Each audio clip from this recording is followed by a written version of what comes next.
No questions? Thanks. Bella just mentioned that one of your messages to your club about going into Seton Hall was remember what you guys felt like after Butler, and that to be prepared for Seton Hall's best shot. Is that accurate? Yeah, it's exactly what I said. Because I saw how motivated our guys were.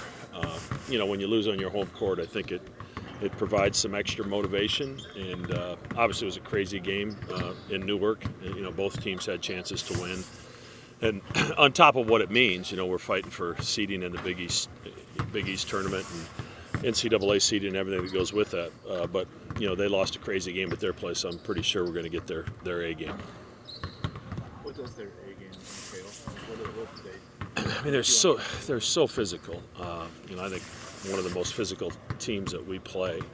And then Kadari Richmond's just a really hard matchup. He's got such great pace about his game. He gets to his spots.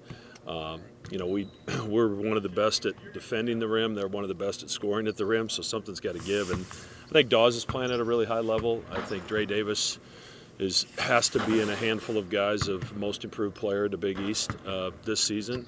And then Bediako is provided him a really solid defensive presence, and then does some really good things offensively as well. So it's a pretty complete team.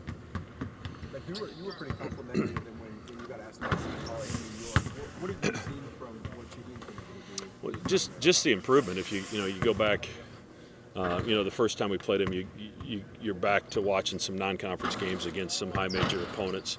And some of them they came up short on those, but just to see the way that they've played from the start of league play really on. I mean, they beat Marquette, they beat UConn.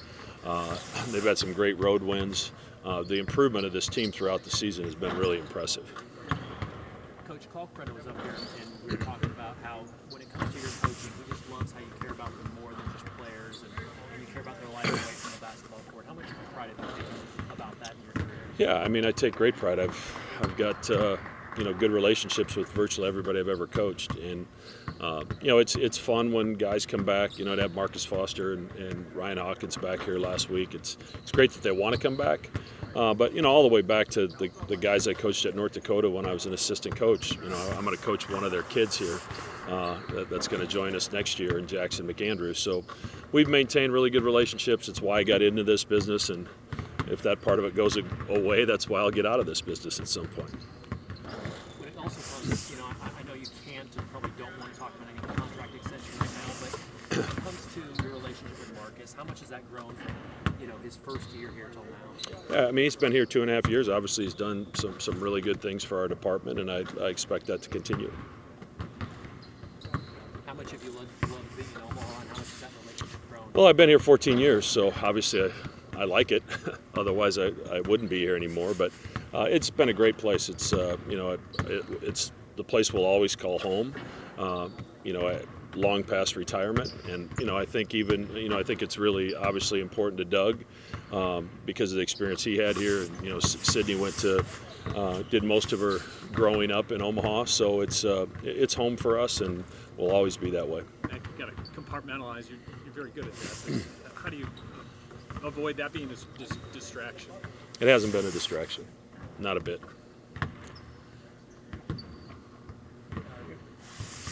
Tomorrow night going into Villanova in the Big East tournament, you got a lot of teams playing on the bubble. How tough is that matchup when they're teams playing desperate? Well, we saw it in New York on Sunday.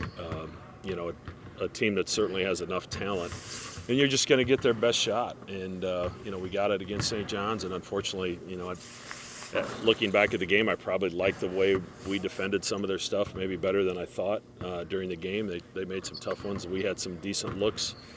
Probably missed more shots at the rim in any game that we have all season. But with a team like Seton Hall, a team like Villanova, we're going to get their best shot. And then, of course, Marquette's always a great rivalry game for us. So I expect it'll be electric here on Saturday afternoon. Last time you were here, obviously top number one last time in Seton Hall, triple overtime. Like, what kind of energy are you expecting, crowd-wise, game-wise?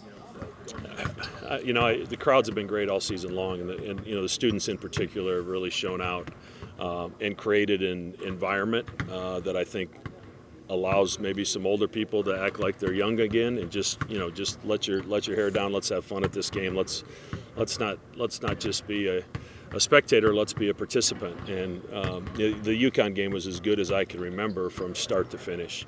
And we may have had louder moments at times, but in terms of 40 minutes of the crowd being on their feet, virtually every defensive possession, it was about as good as it gets.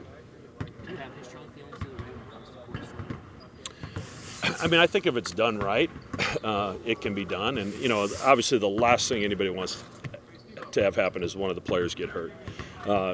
So something has to be done to make sure that you get the players and the opposing coaches off the floor safely. And we had a situation in Providence when they won the Big East Championship a couple of years ago where, I went to Ed with about 12 seconds left of the timeout and said, we're out of here. Inbound the ball, don't go dunk it on us, but we're going to be in the locker room when this place explodes. So, we saw it coming, but I think Providence at that time was prepared to make sure we got off safely. And I thought our staff and the CHI staff just did number one, they were prepared. I saw him here leaving shoot around with the ropes that day, and I told him I appreciated his confidence. But he winked at me as I left that night too. So he was right. But that's why they do what they do. That's why we have some of the best. But it was an incredible, I think, experience for those students that were able to go on the floor, and we were able to protect the other team and protect our own players, and that has to be number one. You've got to thought maybe putting a time on a clock or like a shot clock, a crowd storm clock to get everybody off. Would that lose some of the spontaneity of it? Yeah, I mean, but if you lose some of that, that's fine as long as everybody's safe. Yeah. You can't. When you get hundreds of kids charging. Sooner or later something bad is going to happen and somebody's going to have a significant injury, and that's the last thing that we want. It's the last thing that the fans would want, the students that are storming the court. That's not why they're doing it. But lost in their excitement sometimes can be the awareness of where the other team is. I think it's a fun part of the game. It doesn't happen here much because we've been pretty good. But I think those kids that were part of it the other night, it was done in a safe fashion here, and I don't think they'll ever forget it. One more. Coach Bello talked a little bit about his last two games this week. How do you see his game grow to come down the hall? He's just been awesome. He's the ultimate teammate. Never started a game here. Never has complained. Does whatever that he can do to try to make his teammates' jobs easier, and has been really a seamless fit into how we play and what we're trying to do. And he was instrumental last year in our run to the Elite Eight with his play, and he's been absolutely a rock for us again this season. Thanks. Thanks, Coach. Thank you.